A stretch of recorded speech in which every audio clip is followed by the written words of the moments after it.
ஜெபம் செய்வோம். அன்பும் இரக்கமுள்ள பரலோக தகப்பனே, மனமகிழ்ச்சியான இந்த காலை வேளைக்காக நன்றியோடு ஸ்தோத்தரிக்கிறோம். எல்லாரும் சேர்ந்து சொல்லுங்க.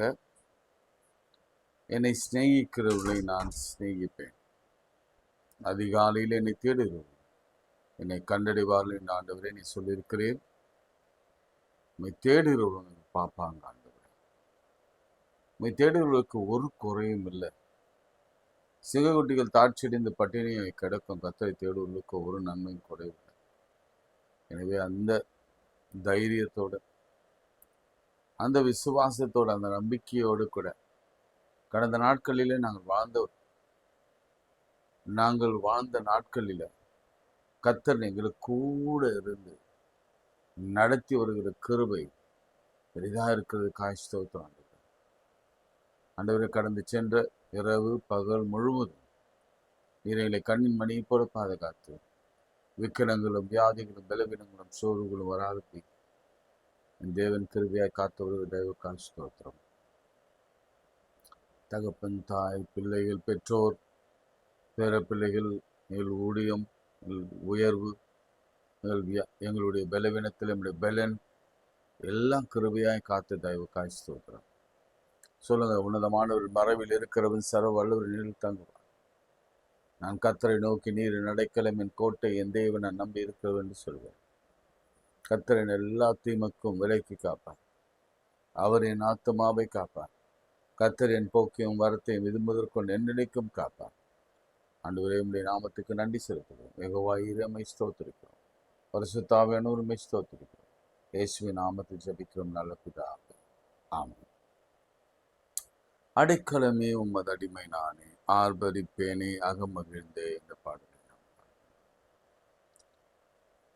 அடைக்கலமே உமது அடிமை நானே, ஆர்ப்பரிப்பேனே அகமகிழ்ந்தே, கர்த்தர் நீ செய்த நன்மைகளை நித்தம் நித்தம் நான் நினைப்பேனே. கர்த்தர் நீ செய்த நன்மைகளை நித்தம் நித்தம் நான் நினைப்பேனே. அளவற்ற அன்பினால் அணைப்பவரே, எண்ணற்ற நன்மையால் நிறைப்பவரே. அளவற்ற அன்பினால் அணைப்பவரே, எண்ணற்ற நன்மையால் நிறைப்பவரே. மாசிலாத நேசரே, மகிமை பிரதாபா, மாசற்றவும் பாதம் பற்றிடுவேனே. அடைக்கலமே உமது அடிமை நானே, ஆர்ப்பரிப்பேனே அகமகிழ்ந்து, கர்த்தர் நீ செய்த நன்மைகளை நித்தம் நித்தம் நான் நினைப்பேனே. கர்த்தரேவும் செயல்கள் பெரியவைகளே, சுத்தரேவும் செயல்கள் மகத்வமானதே. கர்த்தரேவும் கிரியைகள் பெரியவிலே, சுத்தரேவும் செயல்கள் மகத்வமானதே. நித்திய அறிவும் நியாயங்கள் என்றும் நிற்குமே, பக்தரின் பேரின்ப பாக்கியம் இதே. அடைக்கலமே உம்மது அடிமை நானே, ஆர்ப்பரிப்பேனே அகமகிழ்ந்தே. கர்த்தர் நீ செய்த நன்மைகளை நித்தம் நித்தம் நான் நினைப்பேனே. என்னை இன்றும் போதித்து நடத்துபவரை, கண்ணை வைத்து ஆலோசனை சொல்லுபவரே, நடக்கும் வழிதனை காட்டுபவரே, நம்பி வந்தோனை கிருபை சூழ்ந்து கொள்ளுமே. அடைக்கலமே உமது அடிமை நானே, ஆர்ப்பரிப்பேனே அகமகிழ்ந்து, கர்த்தர் நீ செய்த நன்மைகளை நித்தம் நித்தம் நான் நினைப்பேனே. கரம் பற்றி நடத்தும் கர்த்தர் நீரல்லோ, கூப்பிட்டு என்னை குணமாக்கி நீரல்லோ. கரம் பற்றி நடத்தும் கர்த்தர் நீரல்லோ, கூப்பிட்டு என்னை குணமாக்கி நீரல்லோ. கூடையில் விழாதபடி காத்து கொண்டீரே, அழுகை களிப்பாக மாற்றி விட்டீரே. அடைக்கலமே உம்மது அடிமை நானே, ஆர்ப்பரிப்பேனே அகமகிழ்ந்தே. கர்த்தர் நீ செய்த நன்மைகளை நித்தம் நித்தம் நான் நினைப்பேன். கைகளை உயர்த்தி, கர்த்தர் நீ செய்த நன்மைகளை நித்தம் நித்தம் நான் நினைப்பேனே. ஆண்டவரே, தோல்வி, வியாதி, பாவம், பிசாசு, வறுமை, கடன், தவிப்பு, தாமதங்கள், ஏமாற்றங்கள், ஓ ஜீசஸ், இதில் நாங்கள் வாழ்ந்து வருகிறோம். ஒரு நிமிடம் கூட எங்களால் சுகமாக இருக்க முடியல என்று சொல்லுகிறவர்கள் உண்டு. ஆண்டவரே, எப்பொழுது நடக்கும் என்று ஏங்குகிறவர்கள் உண்டு. மத்தியிலே நீர் இம்மட்டும் எங்களை நடத்தினவர், எபினேசர், இனியும் நடத்தப் போகிறதற்கான ஸ்தோத்திரம். எனக்காக யாவையும் செய்து முடிக்கிற தேவனுக்கு நன்றி செலுத்துகிறேன். நாங்கள் நிற்பதும் நிர்மலமாக இருப்பதும் கிருபையே, இந்த இரக்கங்களுக்கு முடியும்.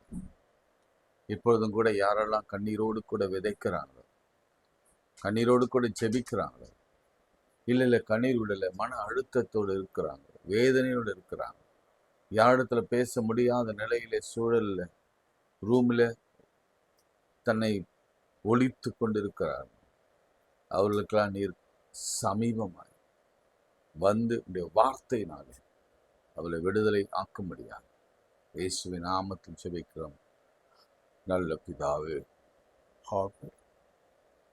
ஆமென், ஆமென். பிரியமானவர்களே, மதர் மேரி ஒரு இன்ட்ரெஸ்டிங் சப்ஜெக்டில். மதர் மேரி அநேகருக்கு அது மிகவும் ஆசீர்வாதமாக இருந்திருக்கும் என்று நான் நம்புகிறேன். நம்ம இன்றும் அது தொடரப்போகிறோம். ஏன்னா மேரி அவ்வளோ சீக்கிரத்தில் நம்ம படித்து விட முடியாது, நிறைய காரியங்கள் இருக்கிறது. ஒவ்வொன்றாக நான் உங்களுக்கு சொல்லி நாம் ஜெபிக்க போகிறோம். இன்றைக்கு நம்ம லூக்கா 1ஆம் அதிகாரத்தை திருப்பிக் கொள்ளலாம். நேற்று நாம் இது வரைக்கும் பார்த்தோம்னா 1ஆம் அதிகாரம் 29ஆம் வசனம், அவளோ அவனை கண்டு அவன் வார்த்தையிலே கலங்கி இந்த வாழ்த்துதல் எப்படிப்பட்டது என்று சிந்தித்துக் கொண்டிருந்தார்.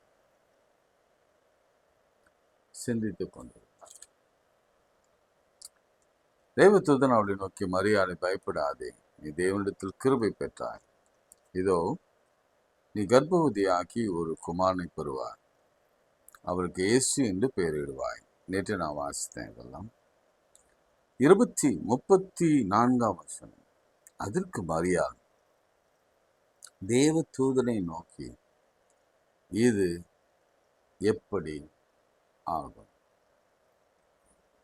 இது எப்படி ஆகும்? நான் புருஷனை அறியேனே என்றார். பெரியமானவர்களே, இன்னைக்கு ஆவியானவர் ஒரு வேளை கர்த்தருக்கு சித்தமானால் 2 வார்த்தைகளை நம்மோடு கூட பகிர்ந்து கொள்ள போகிறார். ஒன்று இது எப்படி ஆகும்? ஒரு வாலிப பெண் கர்த்தருக்கு பயந்து உத்தமமாய் சன்மார்க்கமாய் ஜீவித்த ஒரு பெண், எல்லா நியமங்களையும் கடைபிடித்த ஒரு பெண், அந்த காலத்து வேத வகுப்புகளிலே கலந்து கொண்ட பெண். அவங்களுக்கு எல்லாம் தெரியும். நான் ஏற்கனவே நான் உங்களுக்கு சொல்லியிருக்கிறேன், நிச்சயமாக மெசியா ஒருவர் எப்படி வருவார் என்பதெல்லாம் தெரியும்.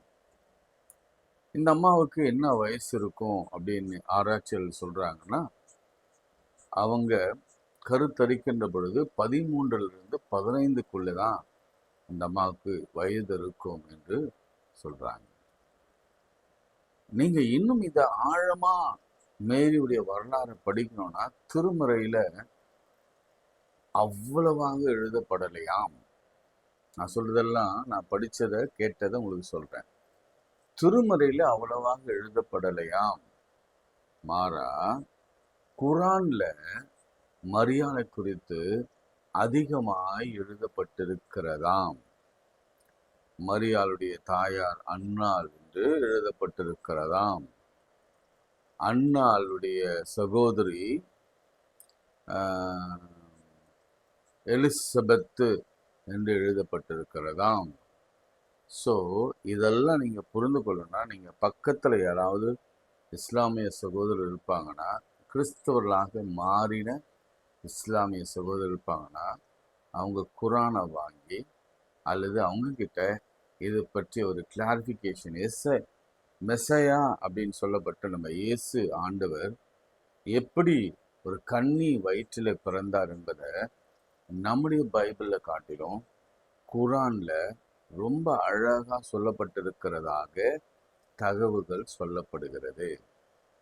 ஸோ ஒருவேளை நீங்கள் கூகுளில் சர்ச் பண்ணாலும் சரி, உங்களுக்கு ஒரு இன்ட்ரெஸ்டிங் சாப்டர் உங்களுக்கு கிடைக்கும், இன்ட்ரெஸ்டிங் ஸ்டோரி உங்களுக்கு கிடைக்கும். உங்களுக்கு ரொம்ப நீங்கள் வேதத்தை தேடி வாசிங்க, அதில் ஜீவன் இருக்கிறது. இப்போ நான் உங்களுக்கெல்லாம் சும்மா ஒரு இன்சைட்டு தான் நான் சொல்கிறேன். இன்சைட், நான் கேட்டதை நீங்களும் புரிந்து கொள்ள வேண்டும்னா நீங்கள் போய் ஆராய்ச்சி பண்ண வேண்டும். ஆராய்ச்சி பண்ணினா இது நிச்சயமாக நம்முடைய நம்பிக்கைக்கு, அப்படி இருந்தால் நான் அதை சொல்லவே மாட்டேன், நம்பிக்கைக்கு நம்ம பின்வாங்க பண்ணுகிறதாக இருந்தால் நிச்சயமாக ஆவியானவர் என்னை சொல்ல விட மாட்டார், நானும் சொல்ல விட மாட்டேன். இது மேரிய உயர்ந்த நிலையில கொண்டு போய் காட்ட, அதாவது மத மேரிய இந்த உலகத்திலே ஒரு சிறந்த தாய் என்று காட்டும்படியான ஒரு ஒரு ஒரு ஒரு விஷயத்தில் நம்ம இறங்குற பொழுது எல்லா புத்தகங்களையும் நம்ம ஆய்வு செய்து நம்ம படிப்பது நமக்கு ரொம்ப நல்லது. அப்போது நீங்கள் குரானை படிங்க, தப்பில்லை. கூகுளில் அடித்து நீங்கள் கேட்டிங்கன்னா அது தானாக உங்களுக்கு ஏஐலேருந்து வந்துடும். யார் அந்த மதர் மேரி, அவருடைய தாயார் யார், இவங்க எப்படி குருகுலத்தில் வளர்க்கப்பட்டாங்க, இவங்களுக்கும் எலிசபெத்துக்கும் என்ன ரிலேஷன்ஷிப்பு, இவங்க நசரத்தில் இருந்தாங்க, அவங்க மலைநாட்டில் எப்படி இருந்தாங்க என்பதை குறித்தெல்லாம் நிறைய உண்மைகளை நீங்கள் புரிந்து கொள்ள முடியும். சரி, இது பேக்ரவுண்ட். இன்றைக்கு முக்கியமான ஒரு சப்ஜெக்ட், நல்ல கவனிங்க, கூர்ந்து கவனிங்க. முக்கியமான ஒரு சப்ஜெக்ட் ஆவியானவர் விளக்குகிறார். என்னன்னா, இது எப்படி ஆகும்? எதை கேட்குறாங்கன்னு உங்களுக்கு புரியுது இல்லை? இந்த கன்செப்ஷன், இந்த பிள்ளை உருவாவது எப்படி ஆகும்? உங்களுக்கு புரியுதா? உங்களுக்கு நான் சொல்றது ஏன் அதை நான் இன்னும் அழுத்தி அழுத்தி அழுத்தி சொல்றேன்னா, இந்த காலத்துல இது எப்படி ஆகும் என்று கேட்க நம்முடைய வாலிப பிள்ளைகளோ சரி, பெண்களோ சரி, மதர்ஸோ சரி, அல்லது ஆண்களோ சரி, ஃபாதர்ஸோ சரி, இந்த ஒரு சென்டென்ஸு கேட்க நாம துணிவதில்லை. ஒன்று. ரெண்டாவது, கேட்கவே மறந்து போன ஒரு கேள்வி இது. இது எப்படி ஆகும்? நீங்க சொல்லலாம், பாஸ்டர் ஐயா போதகரையா, அவங்க விசுவாசம் அதுல குறைவா இருக்கிறாங்க, அதனால தான் கேட்டாங்க, அதனால அப்படி நீங்க விசுவாசத்தோட நீங்க இதை நினைக்காதீங்க என்று நம்ம அறிவார்ந்து யோசிக்கணும். இன்னைக்கு வாழ்க்கையில நான் ஆவியானவர் என்னோடு கூட பேசும் பொழுது இப்படிதான் பேசினார். இன்னைக்கு ஃபார் எக்ஸாம்பிள் உங்களுக்கு சொல்லட்டுமா? ஃபார் எக்ஸாம்பிள் நல்ல கவனிங்க, இது எப்படி ஆகும் என்று சொல்வது. இப்போ நம்ம குடும்பத்துல ஒரு பெண் அந்நிய நுகத்துல வேறொரு சமயத்தை சார்ந்த, நம்பிக்கையை சார்ந்த ஒரு பையனை லவ் பண்றாங்கன்னு வச்சுக்கோங்க. அல்லது நம்முடைய பிள்ளை, கிறிஸ்துவை ஏற்றுக்கொண்ட ஒரு பிள்ளை வேறு சமயத்து நண்பர்களுடைய பெண்ணை விரும்புறான்னு வைத்துக்கொள்ளுங்க. உடனே இவங்க போய் ஜெபம் பண்றதுக்காக பைபிளை ஊழியக்காரத்துல போறாங்கன்னு வச்சுக்கோங்களேன், அல்லது பைபிளை கூட வாசிக்கிறாங்கன்னு வச்சுக்கோங்களேன். ஊழியக்காரர் என்ன சொல்லுவாரு? அவங்ககிட்ட உண்மையை சொல்ல போறதில்ல. ஐயா, எங்க திருமணத்துக்காக நீங்க ஜெபம் பண்ணுங்க. இப்போ ஊழியக்காரர் சொல்லுவார், ஐயா ஆண்டவரே ஜெபம் பண்ணிட்டு சொல்வார். ஏன்னா அவருக்கு அவ்வளவான உண்மையை அவரால் கண்டறிய முடியாது. எல்லாருக்கும் அந்த பகுத்து அறிகிற தீர்க்க தரிசன வரங்கள் எல்லாருக்கும் இல்லை என்பதுதான் உங்களுக்கு நான் சொல்ல விரும்புகிற காரியம். சரி, அவர் சொல்லுவார், இல்லை இந்த காரியம் கர்த்தரால் ஆயிற்று, நீங்க நலம்புல ஒன்று சொல்லக்கூடாது என்ற வார்த்தையை சொல்லுகிறார். உடனே ஏற்றுக்கொண்டு வந்துட்டு இவங்க வைக்கிற ஆர்குமெண்ட் என்னன்னா, கர்த்தர் அந்த மகனை எனக்கு காண்பித்தார், கர்த்தர் அந்த மகளை என்னை காண்பித்தார், அவளை என்னுடைய சமயத்துல நான் சேர்த்துக்கொண்டு அவனை நான் கிறிஸ்துவனாக மாற்றி அவனை என் ஆலயத்தில் கொண்டு வந்து அவளை என் ஆலயத்தில் கொண்டு வந்து என்னுடைய பிள்ளைகள் எல்லாம் கர்த்தருக்கேற்ற சன்மார்க்கராய் நான் வளர்க்க கர்த்தர் எனக்கு கொடுத்த வாய்ப்பு. என்னால் உலகமெங்கும் போய் ஆத்மாக்களை அறுவடை செய்ய முடியாது, ஆதாயம் செய்ய முடியாது. எனக்கு ஒரே ஒரு வாய்ப்பு ஆண்டவர் கொடுத்திருக்கிறார். அது என்னன்னா, நான் லவ் பண்ணி திருமணம் பண்ணி கொள்ள போகிறேன்.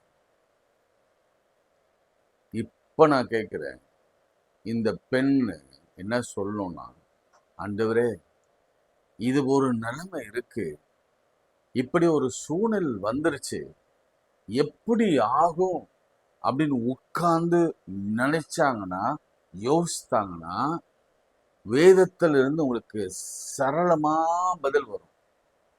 அந்நிய நுகத்திலே முடிக்காதே, அந்நியனை சேர்த்து கொள்ளாதே, அந்நியனோடு கூட உறவு வைத்துக் கொள்ளாதே. ஃபார் எக்ஸாம்பிள், நீங்க இந்த ராஜாக்கள் எல்லாம் விழுந்து போனதற்கான காரணம் என்னன்னா, இன்க்ளூடிங் சாலமோன், தேவனோடு கூட பேசினவன், விழும்பி தேவன் அவனை கேட்டார், தேவனோடு கூட பேசினவன், தேவனை முகமுகமாய் தரிசித்தவன், ட்ரீம்ல பார்த்தவன், அவன் விழுந்தது காரணம் தெரியுமா?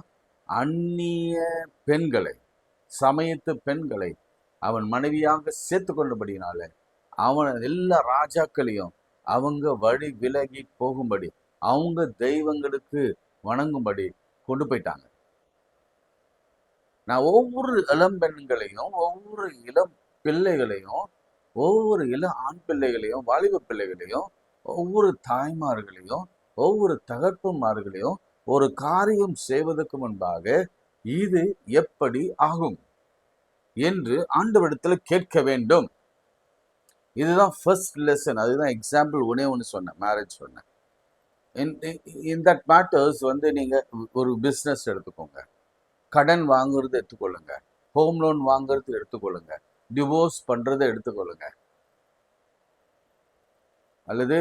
அல்லது வேற ஏதாவது ஒரு காரியங்கள் முடிவெடுப்பதில், தீர்மானிப்பதில் வேற ஏதாவது ஒரு காரணம் எடுத்துக்கொள்ளுங்க. அந்த காரணங்களில முதலாவது வரும் பொழுது கண்மூடித்தனமாக யாரோ சொல்றாங்க, தகப்பன் சொல்றாரு, தாய் சொல்றாரு, அந்த பாஸ்டர் சொல்றாரு, அந்த தீர்க்கதரிசி சொல்றாரு, அந்த ஊழியக்கார் சொல்றாரு, அல்லது நான் ஹோட்டல்ல போகிறப்போ எனக்கு நடத்துதல் இப்படி இருந்தது, நான் பைபிளை வாசிக்கிறப்போ எனக்கு அப்படிப்பட்ட ஒரு வசனம் வந்தது. தவறு. உட்கார்ந்து கேட்கணும். ஏன்னா நீங்க மரியாதை யோசிங்க, மரியாதை எல்லாம் தெரியும். இப்படி ஒரு கன்னிகை கர்ப்பவதியாக ஒரு குமாரனை பெறுவாள் என்ற வார்த்தை அவளுக்கு தெரியும். ஆனாலும் கிளாரிட்டி வேணும்,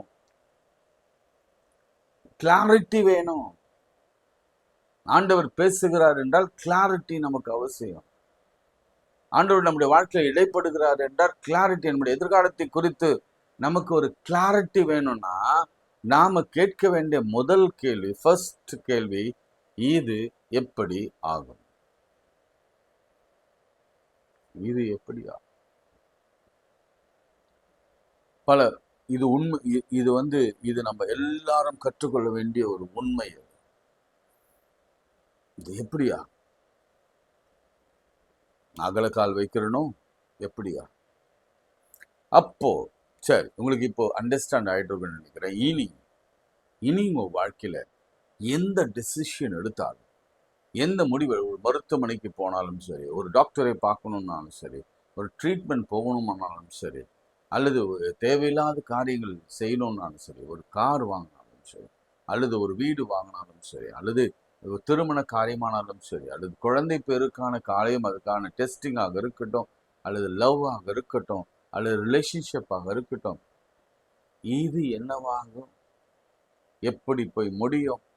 இது சுபமா முடியுமா, அல்லது அழுகையா முடியுமா, இது சாபமா முடியுமா, இது ஆசீர்வாதமா முடியுமா, இதனால எனக்கு என்ன நன்மை, இதனால எனக்கு என்ன தீமை, இதனால என்னுடைய தந்தைக்கு என்ன அவமானம், இதனால என் தாய்க்கு என்ன அவமானம், இதனால என்னுடைய நிலைமை என்ன, என்னுடைய திருமணத்துக்கு அப்புறமான நிலைமை என்ன, என்னுடைய பிள்ளைகளுடைய நிலை என்ன, கதி என்ன, இது எல்லாவற்றையும் கேட்கிற நிதானிக்கிற ஒரு கேள்வி, எனக்கு இது எப்படி ஆகும்?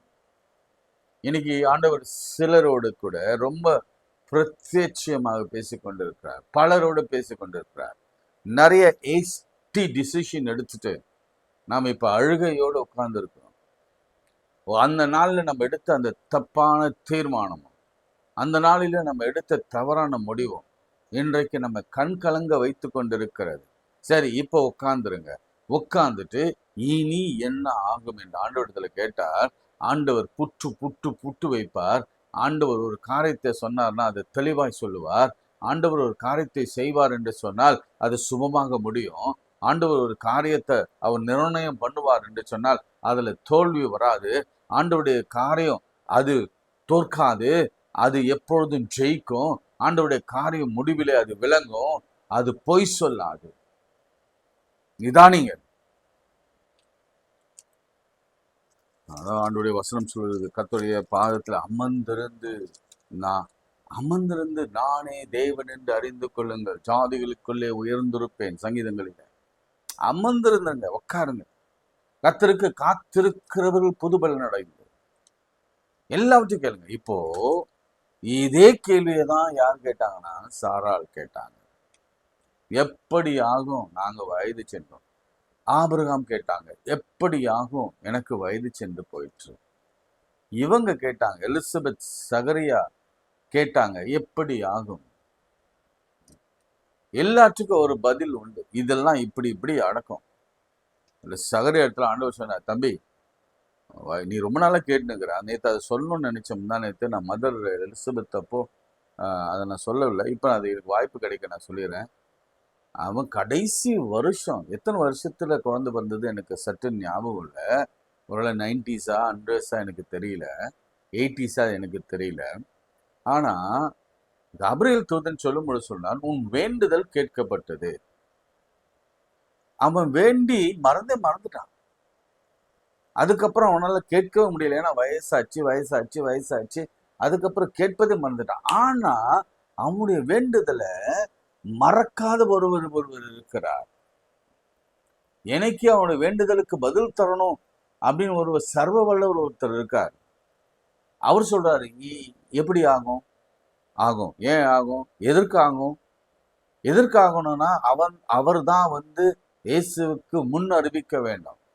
6 மாசத்துக்கு முன்னாடி அவர் வரணும், அவர் பிறக்கணும். அந்த குழந்தைய போய் மரியாள் வயிற்றில் இருக்கும் பொழுது பார்க்கணும்.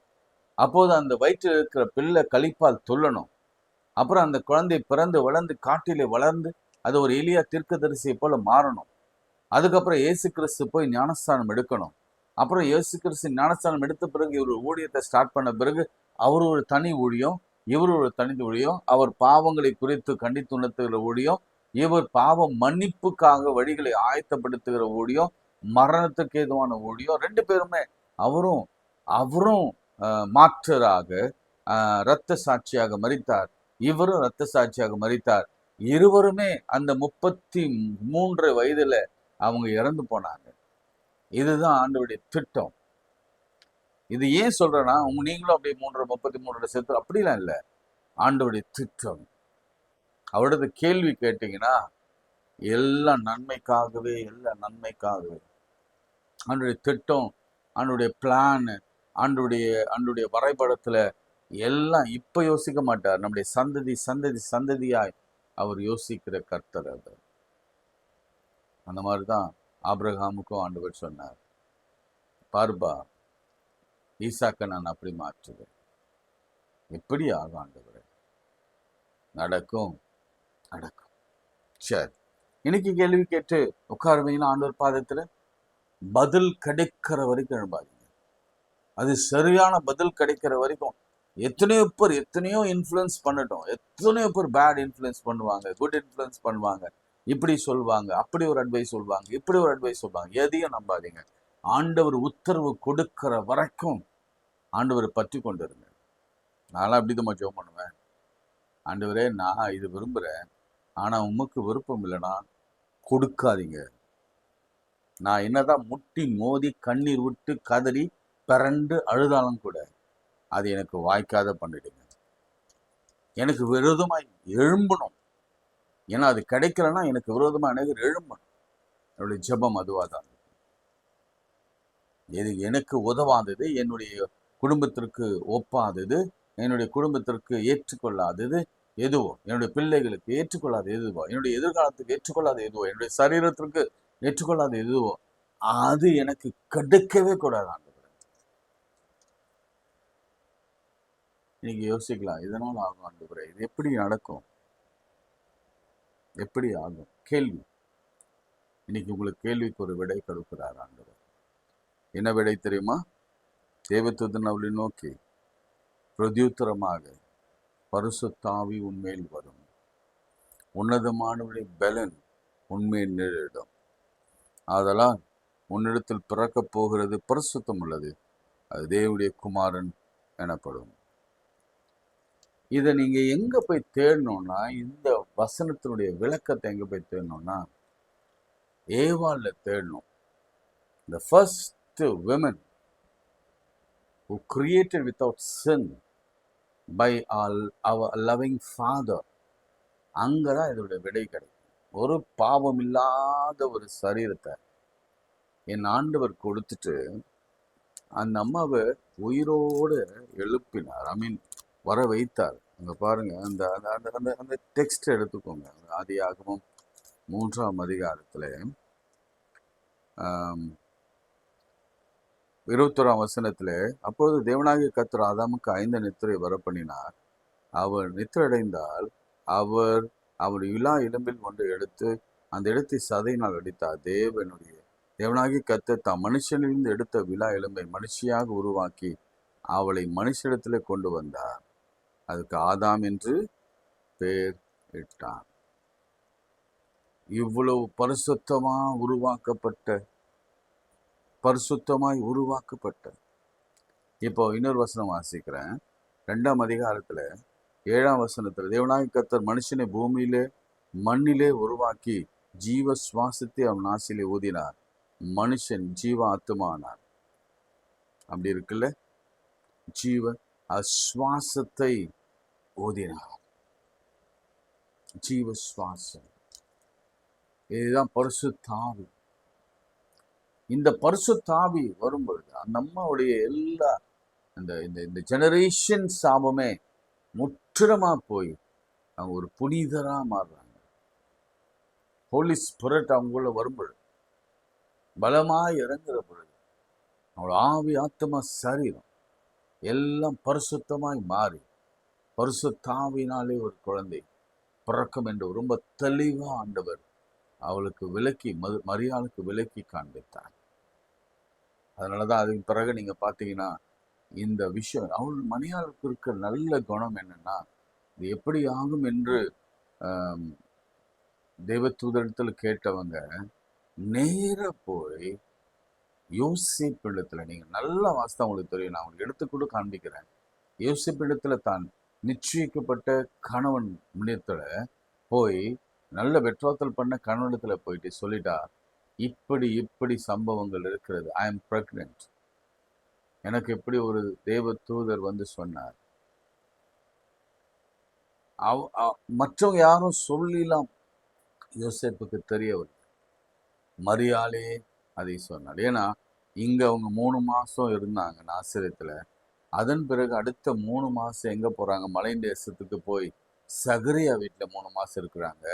இந்த 3 மாசம் அவ்வளவோ கர்ப்பம் தெரியாது. ஒருவேளை 3rd மந்த் தான் கொஞ்சம் வயிறு பெருசாகும். அதன் பிறகு அவங்க அந்த 3 மாசம் அங்க மலைநாட்டில் இருக்கும் பொழுது முழு கர்ப்பம் தெரியும்.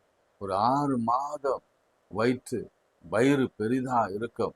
அப்பொழுது அவள் திரும்பி வருகிற பொழுது கணவன் அவளை ரகசியமாய் தள்ளிவிட மனதாயிருந்தான். யார் சொல்லி தெரியுமா? நான் விசுவாசிக்கிறேன், அது மரியாளுடைய வாயிலிருந்து வந்த வார்த்தையாக இருக்குமே தவிர வேறு யாரும் சொல்லியிருக்க முடியாது. ஏனென்றால் அதனாலதான் ரகசியமாய் அவன் மரியாதை சந்தேகப்படலை.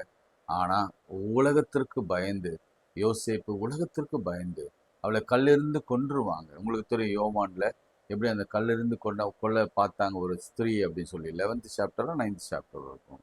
அந்த மாதிரி கொன்றுவாங்கன்னு பயந்து அவளை ஜீவனை காக்கவும் உடனே என்ன செய்யறாங்க, இவர் தள்ளிவிட மனதாய் இருந்தார்.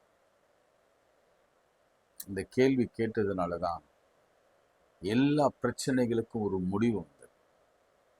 இந்த கேள்விக்கு பதில் தெரியலனா யோசிப்பு இடத்துல போய் என்ன சொல்லியிருப்பாங்க யோசிப்பாங்க.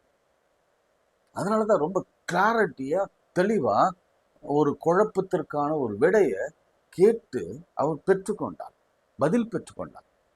அங்க எப்படிங்க நடக்கும்? எஸ், இது மாதிரி நடக்கும்.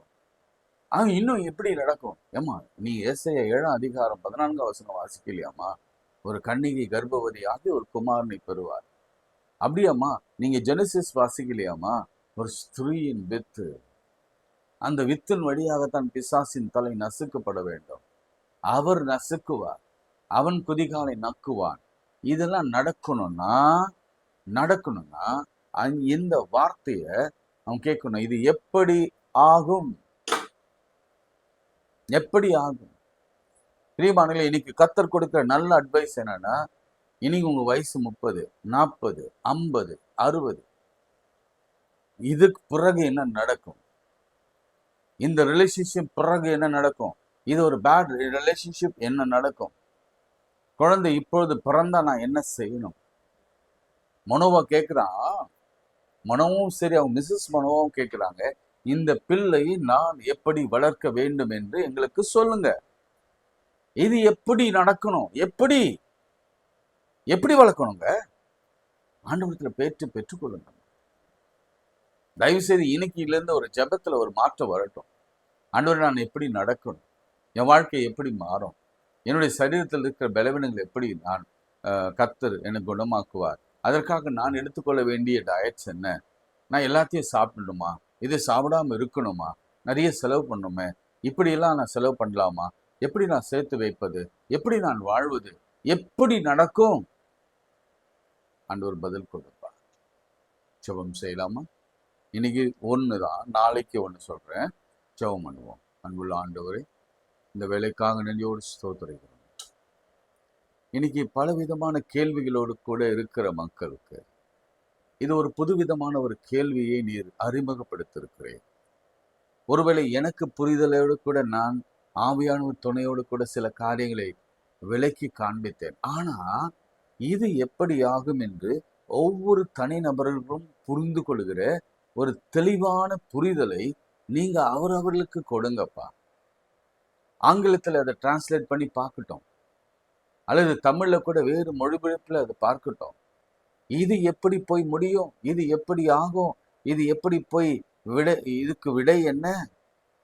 நான் செய்கிறது சரியா, நான் செய்கிறது தவறா என்பதெல்லாம் கேள்வி கேட்டு ஆண்டவரிடத்திலிருந்து பதிலை பெற்றுக்கொள்ள, தெளிவை பெற்றுக்கொள்ள, எந்த குழப்பம் இல்லாமல், சண்டை சச்சரவுகள் இல்லாமல் வாழும்படி, பிரிவினை இல்லாமல், வியாதி இல்லாமல், வறுமை இல்லாமல், வேதனை இல்லாமல், பிசினஸ்ல குழப்பம் இல்லாமல் வாழ்கிற கிருபையை தாங்க. இது எப்படி ஆகும்? ஆண்டவரை, இன்றும் வியாதிஸ்தரை தொடுங்க, கர்ப்பஸ்திரைகளை தொடுங்க, திருமணமாகாத பிள்ளைகளை தொடுங்க. ஆண்டவரை, இந்த ஊழியத்திற்காக உதவி செய்கிறவர்களை, விதைக்கிறவர்களை, பார்ட்னரா இருக்கிறவங்களை, எங்களோடு கூட இணைந்து இந்த ஊழியத்தை நிறைவேற்ற விரும்புகிறவங்களை கர்த்தர் மேலும் மேலும் ஆசீர்வதிப்பீராக.